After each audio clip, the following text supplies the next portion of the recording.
মানুষ সত্য বিশ্বাস যার মনে,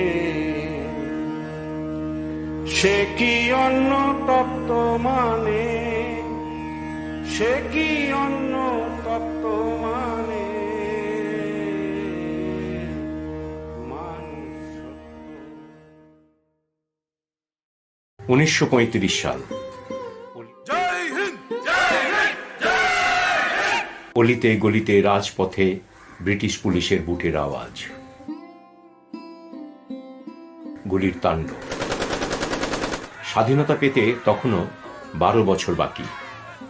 বিপ্লবীদের রক্তপাত আর অহিংস আন্দোলনে ভারতের কোণে কোণে স্বাধীন ভারতের নিজস্ব পতাকা তোলার স্বপ্ন দেখছে মানুষ। এমনই এক অস্থির সময়কালে উত্তর কলকাতায় এক দরিদ্র ব্রাহ্মণ পরিবারে জন্ম নিল যে শিশু, পরবর্তী সময়ে এই শিশুর নাম হবে গণেশ, পদবী বেদজ্ঞ। বাবার নাম হচ্ছে স্বর্গীয় সর্বেশ্বর বেদজ্ঞ। আমি খুব ভাগ্যবান যে এরকম পিতা সকলেই কাছে পূজনীয়। এরকম নিষ্প্রিয় নির্লোভ এর দেখিনি, স্কুলে যাননি। আমার বলছে পৃথিবীতে বিস্ময়। আমার বাবার কাছে শুনি যে আই ওয়াজ হিজ ফ্রেন্ড, এখন আলোচনা করতে আমার ভাই বোনদের থেকে। বাবা এমনি আশ্চর্য যাবে, স্কুলে না গিয়ে ইংরেজি শিখেছেন এবং উনি পোস্ট অফিসে চাকরি পেয়েছিলেন, কারণ তোমার যোগ্যতা ছিল তখন, এত করা করেছিল না। উনি ইচ্ছে করে ওই বাইরে ফর্ম লিখতে, মানি অর্ডার ফর্ম বলে, এবং রাইটার, পোস্টার নাম আছে এবং রাইটার। মায়ের নাম যোগমায়া দেবী। আর আমরা 5 ভাই 3 বোন, আমি হচ্ছি চতুর্থ। বেদজ্ঞ পরিবারের আদি বাসস্থান অখণ্ডিত বাংলা, অধুনা বাংলাদেশে। আদি বাড়ি হচ্ছে গিয়ে পূর্ব বাংলা, ফরিদপুর জেলা এবং কোটারিপাড়া গ্রাম। ঠাইনারা পরিবার দেশ গ্রাম ছেড়ে কলকাতার দর্জিপাড়া, গ্রে স্ট্রিট, বেলগাছিয়া, আনন্দ লেন হয়ে 4 নম্বর তেলিপাড়া লেনে। আমি যতদূর শুনেছি যে আমাদের কলকাতায় আমার জন্ম, যদিও আমাদের তা আমি এই তেলিপাড়ায় চলে এলাম, ওই ওখান থেকে চলে এলাম আনন্দ লেনের বাসায়। তারপরে তেলিপাড়ায় আমার মেজদাকে বললো একটু দেখতো, এই বাড়িটা পেয়ে আমি ভালো হচ্ছে। 1971-এ পুজোর পরে গেলাম। 50 বছর হলো এই বাড়িটাতে আমার থাকার বয়স, এবং বাড়িটার একটা মানে আধ্যাত্মিক ইতিহাস আছে, সেটা বলি।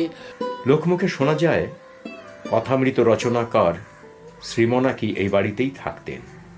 এই বাড়িতে এসেছিলেন ঠাকুর শ্রী শ্রী রামকৃষ্ণদেব। এই বাড়িতে মাস্টার মশাই তেলিপাড়া লেনে থাকতেন, এটা বইতে পেয়েছি। এবং 1884 সালে অক্টোবরের শেষে সেটা কথামৃত পেয়েছে, ঠাকুর তেলিপাড়া মাস্টারমশাই দেখতে গিয়েছিলেন। সুতরাং আমি যে বাড়িতে গেছি সেখানে কিন্তু ঠাকুরের পদধূলি পড়েছে।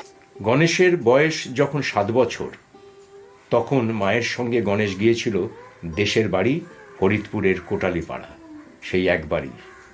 আর কোনো দিন গণেশের যাওয়া হয়নি সেই আদি ভিটেতে। আমার সৌভাগ্য হয়েছিল দ্বিতীয় বিশ্বযুদ্ধের সময়, মায়ের সময় ওই দেশের বাড়িতে যেতে পেরেছিলাম, এবং দেশের ছবিও একটু মনে আছে আমার ভেতরে। কলকাতাতেই ভাড়া বাসাবাড়ি বদলে বদলে যাওয়ায় গণেশের স্কুল শিক্ষা শুরু হয় একটু দেরিতেই। সময়টাও তখন অস্থির। 42-এ ভারত ছাড়ো আন্দোলন, তমলুকে পুলিশের গুলিতে মাতঙ্গিনী হাজরা শহীদ হওয়ার জাগরণ কাল সে সময়। গণেশ ভর্তি হলেন কালীদত্ত স্ট্রিটের ভগবতী পাঠশালায়। প্রথম ও দ্বিতীয় শ্রেণী লেখাপড়া করেন এই স্কুলেই। পড়াশোনা শুরু হয়েছে আমাদের দর্জিপাড়ারই কালীদত্ত স্ট্রিটে এক পাঠশালা, বলতে গেলে নাম ছিল ভগবতী বিদ্যালয়। ওখানে ক্লাস 4 পর্যন্ত পড়ানো হতো। 1942 সালে ভারত ছাড়ো আন্দোলন চলছে এবং মাতঙ্গিনী হাজরা, ওসব ব্যাপারে আমি চাই না। তবে তখন কলকাতা থেকে সব লোক চলে যাচ্ছিল, কারণ ওই বম্বিং হচ্ছিল, সেই জন্যই কলকাতায় ফাঁকা হয়ে যাচ্ছিল। সেই জন্য আমি আমার দেশে মায়ের সঙ্গে চলে গিয়েছিলাম, আমার দেশে কোটালীপাড়াতে। এই পর্যন্ত আমার মনে আছে। এরপর 3য় থেকে 7ম শ্রেণী পর্যন্ত লেখাপড়া বর্তমান বিধানসরণী রায়বাগানে সেন্ট্রাল কলেজিয়েট স্কুলে? 3 থেকে 7 আমি সেন্ট্রাল কলেজিয়েট স্কুলে পড়েছিলাম এবং আমার বেসটা যা কিছু তৈরি হয়েছে ওই সেন্ট্রাল কলেজিয়েট স্কুলে। প্রাথমিকের গণ্ডি পেরিয়ে মাধ্যমিকে প্রবেশকালের সময় তখন আরও উত্তাল। 46-এ উত্তরবঙ্গ হয়ে দক্ষিণবঙ্গে গ্রামে গ্রামে তেভাগা আন্দোলন ও শহরাঞ্চলে নৌবিদ্রোহের উত্তাল ঢেউ, আর অন্যদিকে হিন্দু মুসলমান দাঙ্গার আগুন। এবং অবশেষে দেশ স্বাধীন হল 1947-এর 15ই আগস্ট। তারপরে 46-এর দাঙ্গার কিছু মনে আছে? হ্যাঁ, দাঙ্গার কিছু মনে আছে। তখন এই আনন্দলেনের বাসায় থাকতাম আমরা, ওই বাড়ি থেকে বেরোতাম না, কিন্তু একটা ওই হিন্দু মুসলমানের দাঙ্গা হচ্ছে এটা বুঝতে পারতাম। মাঝে মাঝে একটা চিৎকার হতো, হই হুল্লোড় হতো, মানে কে কাকে তাড়া করছে কী করছে এইরকমভাবে মনে আছে। আর কিছু মনে হয় না, তো শুনতাম কোথায় মরেছে কী হয়েছে এইরকম শুনতে। তার বেশি আমার তো বেশি বয়স না তখন, সেই জন্য অত মনে নেই। তবে ঘটনাটা জানি 46 সালে দাঙ্গা হয়েছিল। আর 47 সালে তো দুটো ঘটনা, একটা হচ্ছে দেশ স্বাধীন হলো, তার সঙ্গে সঙ্গে দেশ ভাগও হলো। এইটা আপনার রিয়াকশন, আপনার কেমন মনে হয়? আচ্ছা, আমার যেটা বলেছে, হঠাৎ সকালবেলা উঠলাম 15ই আগস্ট, জানতে পারলাম আমরা স্বাধীন হয়েছি এবং তখন খুব হইলোড় আনন্দ হচ্ছে, খাওয়া দাওয়া এইসব হচ্ছে, লোকের মধ্যে একটা বেশ উল্লাস ভাব ছিল একেবারে। কারণ মানুষ একটা 200 বছরের পরাধীনতা ছিল তার থেকে মুক্ত হয়ে গেল, মানুষের ভেতরে একটা স্বতঃস্ফূর্ততা এসে গেছিল এবং সেই আনন্দটা সবার ভেতরেই প্রকাশ পেয়েছিল যে স্বাভাবিক এতদিনে পরাধীন দেশ সেই স্বাধীন হয়েছে, সেই জন্য সবার মনে একটা সত্যি আনন্দ হয়েছিল। শ্যামপুকুর স্ট্রিটের শৈলেন্দ্র সরকারি স্কুলে 8ম শ্রেণীতে ভর্তি হলেন গণেশ। আমি ক্লাস 8 থেকে 10 পর্যন্ত শৈলেন্দ্র সরকারি স্কুলে পড়েছি।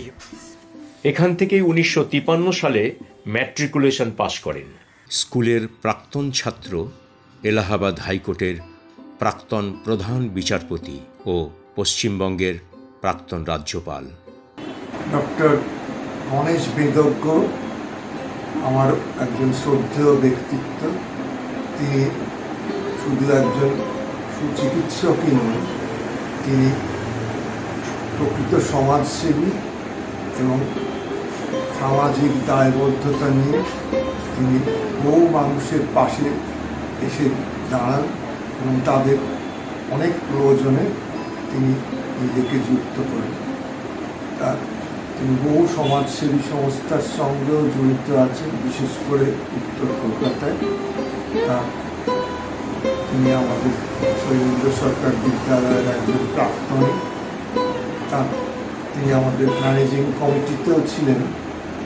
অত্যন্ত বিনয়ী মানুষ, সরল এবং সুন্দরভাবে সকলের সঙ্গে ব্যবহার, অমায়িক তার ব্যবহারের আমি মুগ্ধ।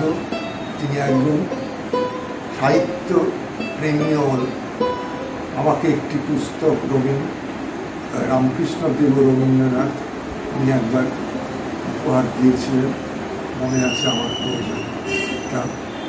আমি মনে করি তার যে একটি ডকুমেন্টারি হচ্ছে, এটা থেকে আমাদের নতুন প্রজন্ম বিশেষভাবে অনুপ্রাণিত হবে।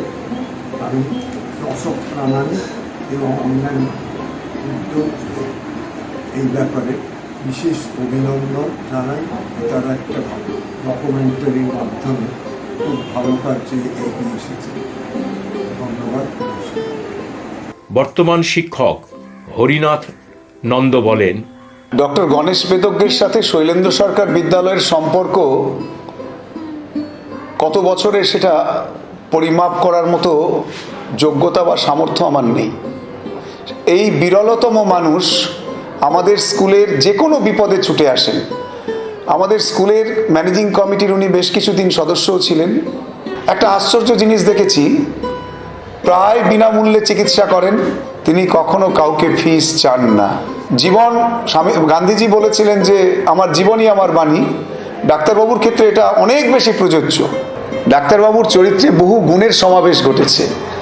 তিনি যেমন একজন ভালো চিকিৎসক, একজন ভালো সঙ্গীত প্রেমিক, গান শুনতে ভালোবাসেন, ভালো একজন নাটকের সমজদার ব্যক্তি, আর সবচেয়ে ওপরে যেটাকে আমরা রাখি, তিনি একজন ভালো মানুষ। শৈলেন্দ্র সরকার স্কুলে লেখাপড়া করাকালীনই 1950 সালে ভারতের প্রজাতন্ত্র দিবস ঘোষিত হলো। আমরা 1950 সালে সংবিধান গৃহীত হয়, মানে এই বিষয়ে আপনার সেই দিনের যদি মনের অবস্থা। আমার কিচ্ছু নয়।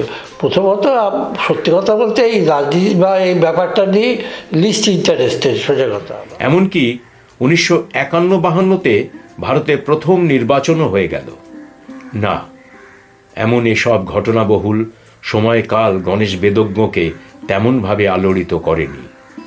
তার কাছে ছাত্রাবস্থায় লেখাপড়াই ছিল প্রথম এবং শেষ কর্তব্য। হয়তো একেবারে বাল্যকালের রাজনৈতিক অস্থিরতায় তার বছর দুয়েক নষ্ট হয়ে যাওয়া তাকে পীড়িত করেছিল। তিনি রাজনৈতিক পরিস্থিতি থেকে সারা জীবন যতটা সম্ভব দূরত্বই বজায় রেখে গেছেন। এই আশেপাশে এই রাজনীতি দিয়ে মাথাই খাওয়াতাম না, আমাদের করে। আর খেলাধুলো ছিল, আর খেলাধুলো ক্রিকেট হলো, ফুটবল হলো, এইসব সম্বন্ধে একটা ইন্টারেস্টেড ছিল। এইসব পলিটিক্যাল ব্যাপার নিয়ে কখনই ইন্টারেস্টেড ছিলাম না। 1953 থেকে 55 জয়পুরিয়া কলেজে আইএসসি পাঠ। এই জয়পুরিয়া কলেজ থেকেই তার আলাপ ওই পাঠ্যক্রমের আরেক ছাত্র নরেন্দ্রনাথ চক্রবর্তীর। আজ প্রায় 70 বছরের আলাপ আমাদের।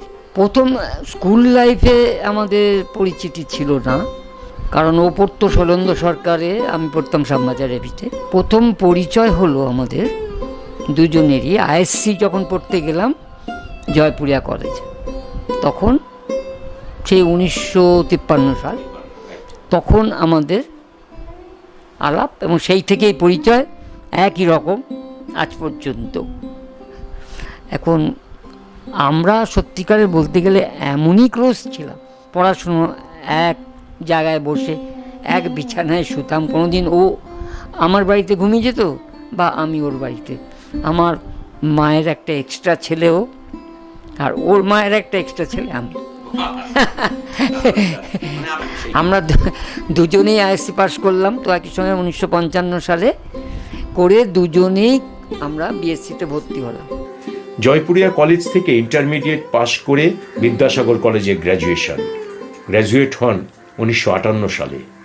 ইতিমধ্যে 1957 সালে ডাক্তারি পড়তে ভর্তি হলেন ক্যালকাটা মেডিকেল কলেজে। দুজনেই বিএসসি করে বেরিয়ে এবার চেঞ্জ করলাম।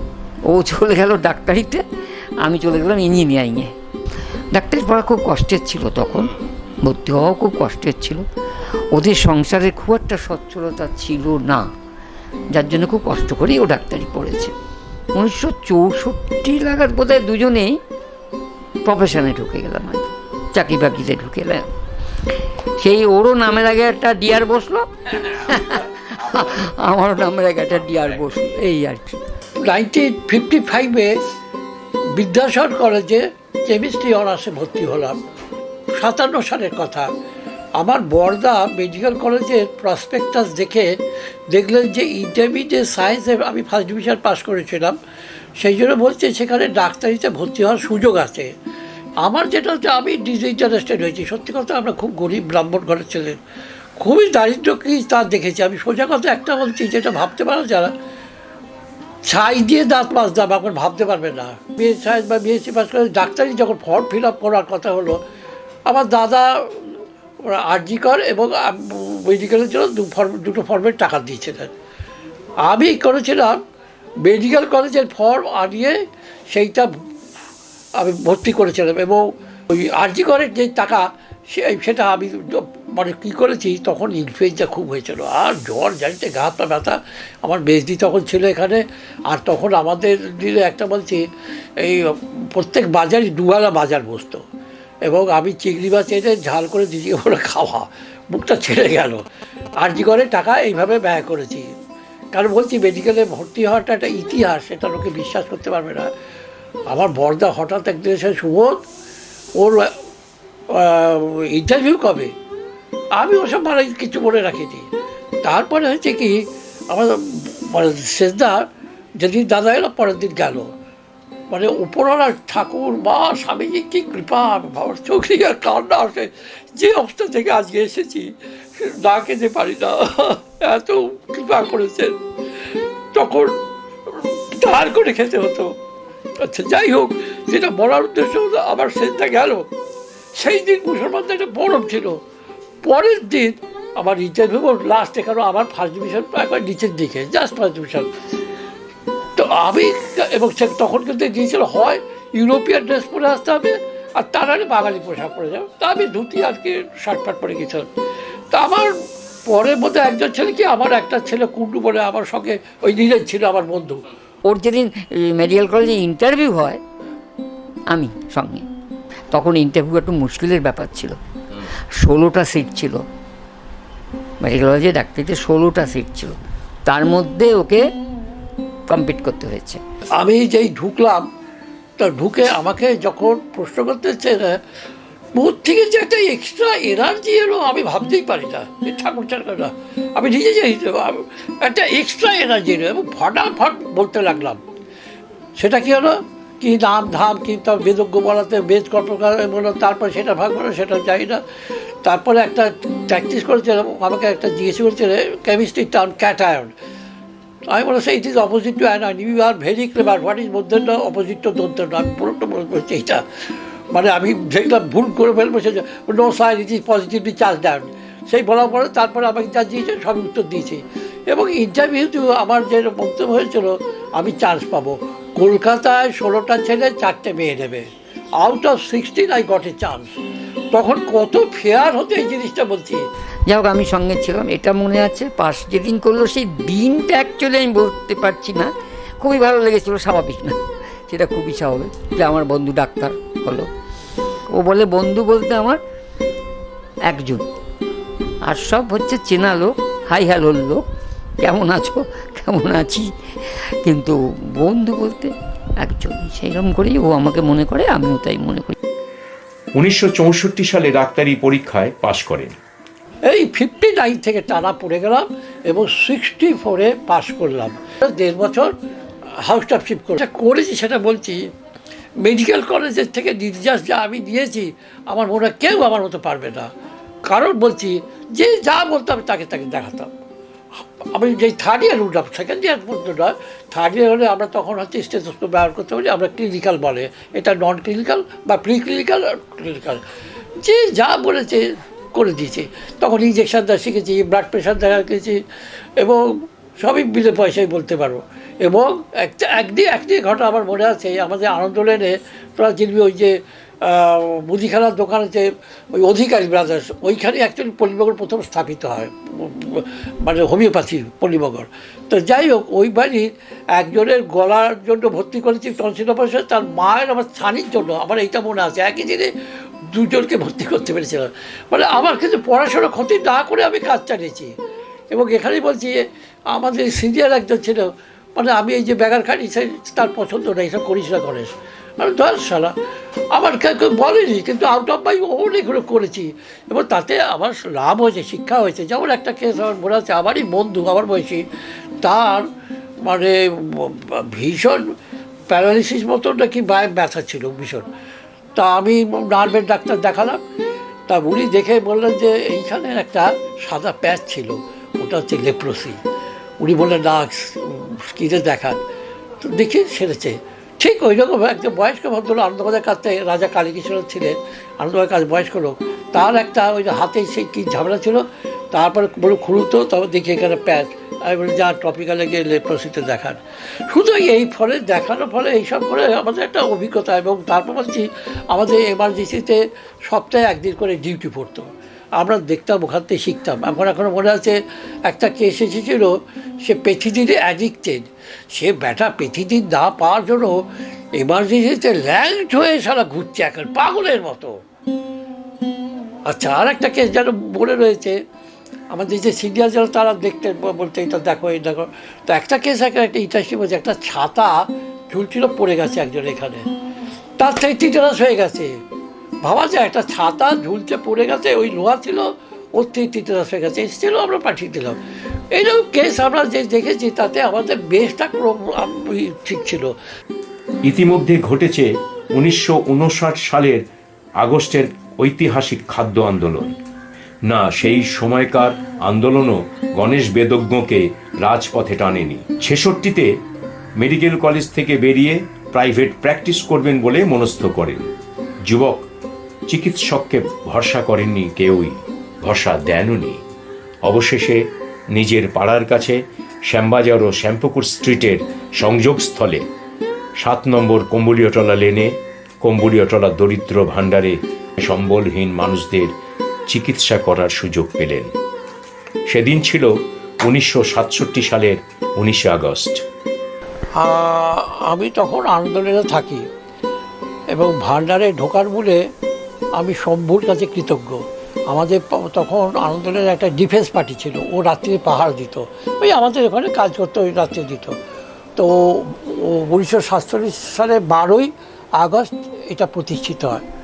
হ্যাঁ, এবং তখন আমাদের হেমন্ত বোস ছিলেন এবং ননী ভট্টাচার্যকে বোধহয় এনেছিলেন, কারণ বোধহয় আমি সেরকম ছিল না তখন। আমি 7 দিন পরে জয়েন করি 19 আগস্ট, এবং সেই থেকে আজ পর্যন্ত চলেছে। মাঝে নর্থ বেঙ্গল আমাকে যেতে হয়েছিল ওই ইন্টারাপশন, তাহলে আমি 54 বছর ছেড়ে 55 বছরে পড়বে আমার ওখানে অবস্থান। এই 1967 সালেই ন্যাশনাল মেডিকেল কলেজ কলকাতায় চাকরি শুরু করলেন।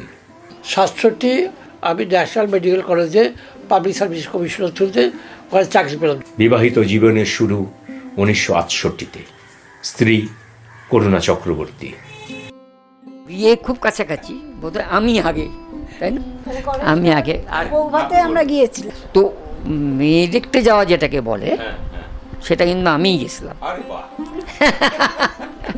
আর 1968 সালের 1 মার্চ আমার বিবাহ হয়। আমার শ্বশুরবাড়ি দিল্লি।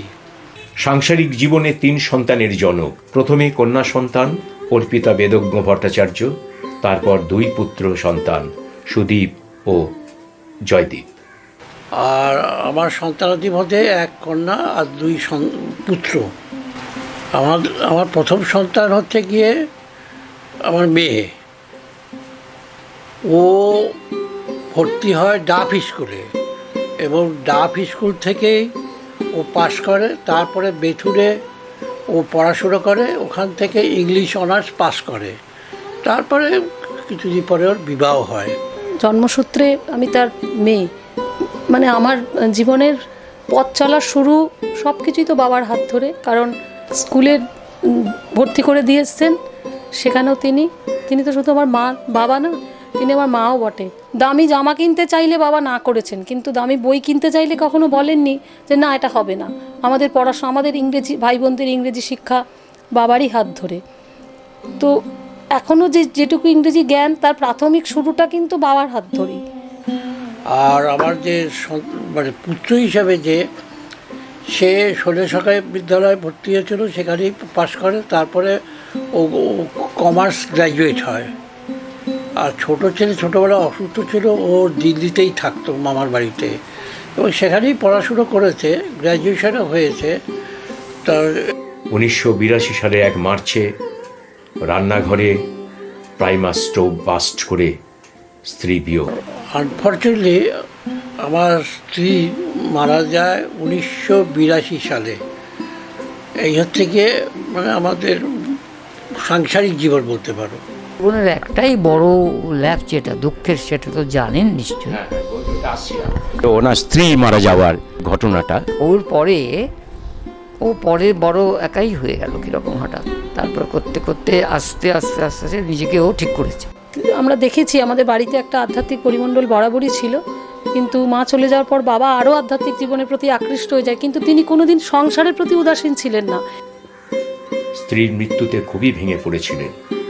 মাত্র 14 বছরের বিবাহিত জীবন, অসীম ধৈর্যে সমস্ত ভালোবাসা দিয়ে গোটা এলাকায় চিকিৎসাজনিত নিজের দায়িত্ব পালন করে সামলেছেন 3 সন্তান ও ছোট ভাইয়ের বিধবা স্ত্রী ও পুত্রকে। রাজনৈতিক ভাঙাগড়ার অগাধ ঘটনাও নিস্তরঙ্গ থেকে আপন মনে করে গিয়েছেন তাঁর নিজস্ব ব্রত। খুবই আশ্চর্য কথা, ছোটবেলার দাঙ্গা, দেশভাগ আর দেশ স্বাধীন হওয়ার স্মৃতি অথবা বড়বেলার একের পর এক রাজনৈতিক পট পরিবর্তনের সঙ্গে সঙ্গে নিজের ঘর দুয়ার এলাকার আছড়ে পড়া নকশালবাড়ি আন্দোলনের ঘাত প্রতিঘাতের মধ্যেও অবিচল থেকে গেছেন নিজের চিকিৎসা। নকশাল আন্দোলন 70, 71, 72 ওই সময়টা তো বিশাল একটা না হলো। আমি বলছি ছিল যে আমি এখানেই বলছি শ্যামপুর বাড়ির পাশে একজনকে মেরে দিয়েছিল, খুন করে দিয়েছিল। তারপরে এই চক্রবর্তী বাড়ি ওদেরও বাড়ির দুজন ভিক্টিমাইজ হয়েছিল। সেই জন্য বলছি ছিল, কিন্তু আমরা নিশ্চিত আমি মনে আছে আমি আন্দোলন থেকে এখানে রাস্তায় রুগী দেখতে এসেছি, কেউ আমার কিছু করেনি। আর একটা বলছি 71 সালে পুজোর পরে আমি এই বাড়িতে এসেছি, এসে কোনো ডিস্টারবেন্স ফিল করিনি। 1977 সালে ফিজিওলজিতে এমডি করেছেন। 75 সালে আমি ওই ফিজিওলজি আমার সাবজেক্টটা ছিল শারীরবিদ্যা, তাতে আমি এমডিতে ভর্তি হলাম। ওই পিজিরই সামনে ওটা প্রসার ওই বাড়িটা, ওটা বেসিক মেডিকেল সায়েন্স বলে। তো যাই হোক, সেখান থেকে 77 সালে পাশ করলাম এবং এই বছরেই আরজিকর মেডিকেল কলেজে অধ্যাপনার সুযোগ পেয়েছেন। লেকচারের জন্য অ্যাপ্লাই করলাম এবং তারপরে আমি এপ্রিল মাসে আরজিকরে এসে জয়েন করি 78 সালের এপ্রিল মাসে। 1980তেই বদলি হলেন নর্থ বেঙ্গল মেডিকেল কলেজে। তারপরে হলো কি, আমি তখন অ্যাপ্লাই করলাম, আমাদের যিনি ডিপার্টমেন্টাল হেড এবং প্রিন্সিপাল একই লোক। তো উনি আমার কথা এই করতে, যখন আমি সারপ্লাস হলাম তখন নিয়ম যে সারপ্লাস হবে তারপর তাদের সেখানে প্রয়োজন নেই, তাকে অন্য জায়গায় পাঠাবে। কিছুতেই তারা পাঠালো না। আর বাড়িতে বসেই যা রোজগার করতাম আমার ফ্যামিলিতে, কারণ আমি দেখছি ফ্যামিলিতে গার্জিয়ানশিপ দেওয়ার দরকার, সবাই ছোটো ছোটো, এদেরকে দেখাশোনা করতে হবে। তো যাই হোক, সহ্য করা হলো। আমি 80 সালে ওই নভেম্বর মাসটা করে আমি চলে এলাম। কিন্তু ইতিমধ্যে কুম্বুলিয়াটলা দরিদ্র ভাণ্ডার ও এলাকার চিকিৎসা সূত্রে তাঁর খ্যাতি উত্তর কলকাতার একটি বিস্তৃত এলাকা জুড়ে। আর আমাদের বাড়িটা যেটা কিনলাম 71 শ্যামপুর স্ট্রিটে, সেইটা 1905 সালে বইটা পাই। আমরা 1986 সালে এই বাড়িটা প্রথম কিনি, মানে বায়না করি 87 সালে। এবং আমাদের এই শ্যামপুকুরের যে মিষ্টি ঘর দোকান আছে, ওর মালিক ছিলেন গজের ঘর, উনি বাড়িটা কিনেছিলেন। উনি দেখলে পারবেন না, উনি 36,000 কিনেছিলেন, 86,000 আমাদের বেচলেন। তা আমরা সেইটা পরের বছর 86 কিলো আমরা বায়না করলাম, পরের বছর মানে টাকা দিয়ে 92,000 পড়েছে, 1 লাখ টাকা পড়েনি, সোজা কথা বলছি। এবং সেখানে একটা স্বীকার করতে হবে, আমাদের এমএলএ ছিলেন জীবন প্রকাশ, তিনি আমাদের সাহায্য করে টাকা দিয়েছিলেন, বোধহয় 3.5 লাখ টাকা না কত দিয়েছিলেন। এবং বাড়িটা সারাতে 5 লাখ টাকা লেগেছিল, 1.5 লাখ টাকা খালি ভাণ্ডার থেকে খরচা হয়েছে। জীবন প্রকাশ পাশে দাঁড়িয়েছিলেন। শুধু খ্যাতি বা প্রতিপত্তিই নয়, উত্তর কলকাতা 10 নম্বর ওয়ার্ডে 13টি বস্তি এলাকার মানুষ তাঁর চিকিৎসার উপর নির্ভরশীল। শুধু 10 নম্বর ওয়ার্ডেই নয়, 7, 8, 9, 17, 18, 27, 28 নম্বর ওয়ার্ডেরও বহু মানুষ এবং ফুটপাতবাসী বহু সংখ্যক মানুষেরই চিকিৎসক ডাক্তার গণেশ বেদজ্ঞ। রাত ধুরেতে যখনই ডাকতাম তখনই আসতেন ডাক্তারবাবু, খুবই ভালো ছিল বা ভালো আছেন এখনো। গণেশদা দেখে কোনো পয়সা কোনো ব্যাপার থাকে না, উনি ভালো। গণেশদা আমাদের খুব ভালো লোক, ডাক্তার হিসেবে খুব পরিচিত, আমার ভালো। রাত বিরিত যখন ডেকেছি তখনই উনি এসেছে, 10 টাকা 5 টাকা যা দিয়েছি তাই খুশি করে নিয়েছে। কোনো সময় বলে না যে আমার এটা চাই না, কি নেবো না, কি দিচ্ছে কারণ আরো বেশি চাই, এ কথা কোনোদিনই উনি বলেন। সবাই গরিবের মা বাবা, উনি সবাইকেই দেখেন, পয়সা দিলেও না দিলেও কোনো ব্যাপার না, ব্যাপারটাই আশ্চর্য। হ্যাঁ, আমাদের খুব ভালো লাগে। মা ভান্ডারও দেখাতাম, এখানেও দেখাতাম। মানে ডাক্তারবাবুর মতন মানুষ হন না। এখনো পর্যন্ত আমাদের কিছু হলে আমরা আগে গণেশ ডাক্তারবাবুকেই কাছে যাই। আমাদের বিশাল বিপদ থেকে উদ্ধার করেছেন। আমার কত অসুস্থ ছিলেন, উনি সব চিকিৎসা করেছেন। ডাক্তারবাবু খুবই ভালো, খুবই আমরা যখনই যাই তখনই পাই। খুবই ভালো মানুষ, ওনার মতন মানুষ হয় না, কোনো তার পয়সা নেয় না। হ্যাঁ, ডাক্তারবাবু খুবই ভালো। কানাডা বাগান বস্তির যে এতগুলো মানুষ না খেতে পাওয়া গরিব মানুষ, সেই গরিব মানুষদের কাছের মানুষ হচ্ছে গণেশ বেদজ্ঞ, ডাক্তার গণেশ বেদজ্ঞ, যিনি গরিব মানুষগুলোকে বিনা পয়সায় ট্রিটমেন্ট করেছেন দীর্ঘদিন। জানি না এই মানুষগুলোর ভাগ্যে কি লেখা আছে, ভবিষ্যতে হয়তো 300-400 টাকা দিয়ে ট্রিটমেন্ট করাতে হবে, কিছু করার নেই। কিন্তু এই মানুষটা যতদিন আছে, এই বস্তির মানুষগুলো, এই গরিব মানুষগুলো উপকৃত ওনার প্রতি। এত মানুষের শ্রদ্ধা, শুভেচ্ছা ও ভালোবাসা কাটিয়ে মানুষটি নর্থ বেঙ্গল মেডিকেল কলেজে বদলি হয়ে যাওয়াটা মেনে নিতে পারলেন না। চাকরি ছেড়ে দিলেন, হয়ে উঠলেন এলাকার সর্বক্ষণের চিকিৎসক। টাকা পয়সা চাহিদাহীন গরিব ও সাধারণ মানুষের এক চিকিৎসক। চিকিৎসা তাঁর কাছে মানুষের সেবা, আর মানুষের কাছেও পরম পূজনীয় এক স্বজন। গণেশদার কোনো তুলনা হয় না, আমার চোখ দিয়ে জল বেরিয়ে আসছে। উনি যে সমাজ সেবা করেন সে আজকাল বিরল। আমি দেখেছি আমার মুমূর্ষু মাকে দেখার জন্য উনি ছুটে গেছেন এবং সেখানে সারাদিন থেকেছেন আমি না আসা পর্যন্ত। গণেশদার এমনিতে গণেশদা বললেন যদি লাখ করতে পারি তাহলে আমার মহা অধর্ম হবে। যে এত বড় ডাক্তার, একটা বাড়ি গাড়ি নেই। ভাস্কর ব্যানার্জির রিসার্চ লিখছে এবং বাঙুর ছিলেন বিরাট একটা ব্যক্তিত্ব। তার কাছ থেকে 50,000 টাকা দিয়ে ফিজিওথেরাপি আমি শুরু করি এবং নির্মলতা অর্থোপেডিক ডাক্তার, এবং তারপরে ওনার কাছ থেকে আরও 50,000 টাকা ছাদে ঘেরা করেছি এবং নিচের উঠোনটা ঘেরা ওনার টাকা, মানে 1.5 লাখ টাকা উনি এমনি দিয়েছে, তাছাড়া খুচকাজ দেন। সুতরাং সেই জন্য ভাস্করের কাছে আমরা চিরঋণী। ডক্টর গণেশ বেদজ্ঞ এমন একটা লোক, এমন একটা ব্যক্তি যার উপরে হাজার হাজার লোক ভরসা করে। আমরা গণেশদাকে কীরকম চিনি, গণেশদা রাস্তা দিয়ে যাচ্ছেন, গণেশদা এইটা হয়েছে, আচ্ছা চলতে চলতেই বলে দিচ্ছেন এই ওষুধটা খান, ওই ওষুধটা খান, এটা হয়ে যাবে। এখানের এই দরিদ্র ভাণ্ডারের কার্যকরী সমিতিতে গণেশদাই আমাকে জোর করে আনেন। গণেশদাকে আমি এটা দেখেছি যে একদিন রাত্রিবেলা আমি ফোন করেছিলাম, একটি লোকের খুব শরীর খারাপ হচ্ছিল, তো বাড়িতে গেছিলাম, আমি মনে হয় রাত্রির 1টা হয়। গণেশদার শরীরটাও খারাপ ছিল, তো সেই রাত্রিরে আমি দেখেছিলাম যে একটা লোক কতক্ষণ বসে থেকে দেখে তারপর তার যখন একটু ঠিক হলো তখন আসলেন, তখন অনেক রাত্রি হয়ে গেছে, প্রায় ভোর হয়ে গেছে। খুব হাস্যরসিক, ঠাকুরমা স্বামীজির কথা বলতে খুব ভালোবাসেন, তাদের নিয়ে চিন্তা করতে ভালোবাসেন এবং তাদের জীবনের প্রতিফলন যাতে মানুষের জীবনে পড়ে তারও জন্য তিনি যথাসাধ্য চেষ্টা করেছেন। গণেশদাকেও দেখে মনে হয় ভগবানের এক অংশ। গণেশদা হচ্ছে এই যুগের তথ্য প্রযুক্তিক ডাক্তার নয় যে এই টেস্ট করতে হবে, ওই টেস্ট করতে হবে, তার থেকে কমিশন, ওর থেকে কমিশন নিয়ে গণেশদা সেই পাঠশালায় পড়েনি। গণেশদাকে আমি ছোট থেকে চিনি, গণেশদা খুব কাছ থেকে আমি ডাক্তারবাবুকে দেখেছি। ওনার তো সামাজিক ব্যাপারটা তো আছেই। আমি ইনকাম ট্যাক্সের অ্যাডিশনাল কমিশনার ছিলাম। গণেশদার যেটা বিশেষ কাজকর্মের মুহূর্ত হচ্ছে, একটা মেয়ের এখানে বিয়ে হচ্ছিল না বস্তির, সে আমাকে গণেশদা বলল যে বর্মন সাহেব এই মেয়েটার বিয়ে হচ্ছে না, হ্যাঁ, তা আমি কিছু পয়সা দিয়ে খালাস পেতে চেয়েছিলাম। গণেশদা বলল না, আরও একটু মোটা অঙ্কের দরকার ভাই। তা মোটামুটি মোটা অঙ্কের টাকা দিয়ে মেয়েটাকে উদ্ধার করা হলো। এইটা গণেশদা যদি না লাগতেন এই বিয়েটাতে তাহলে বোধহয় বিয়ে হতো না। উনি অ্যাজ এ ডক্টর, মানে আমার ছেলে যখন খুব ছোট, পায়খানার সঙ্গে ব্লাড বেরোচ্ছিল, আমি কয়েকজন ডাক্তারকে দেখিয়েছিলাম, তারা ঠিক সারাতে পারেননি। তারপর লাস্টে আমি ডাক্তারবাবুর কাছে নিয়ে যাই, তা উনি আমার ছেলেকে ওই অবস্থা থেকে ভালো করেছিলেন। এছাড়াও আমার মা একবার স্ট্রোক হয়েছিল, ওনাকে ডেকেছিলাম, তা উনি সেই মাকে ওই অবস্থা থেকে অনেকটা উদ্ধার করেছিলেন। এমনি ডাক্তারি হিসেবে ছেড়ে দিন, সেটা তো তার একটা দিক। আর একটা দিক হচ্ছে তার পাণ্ডিত্য, আর তিনি হচ্ছেন অজাত শত্রু। কবিগুরুর কথাই বলতে হয় যে তার শেষ পরিচয় হোক যে আমি তোমাদেরই লোক।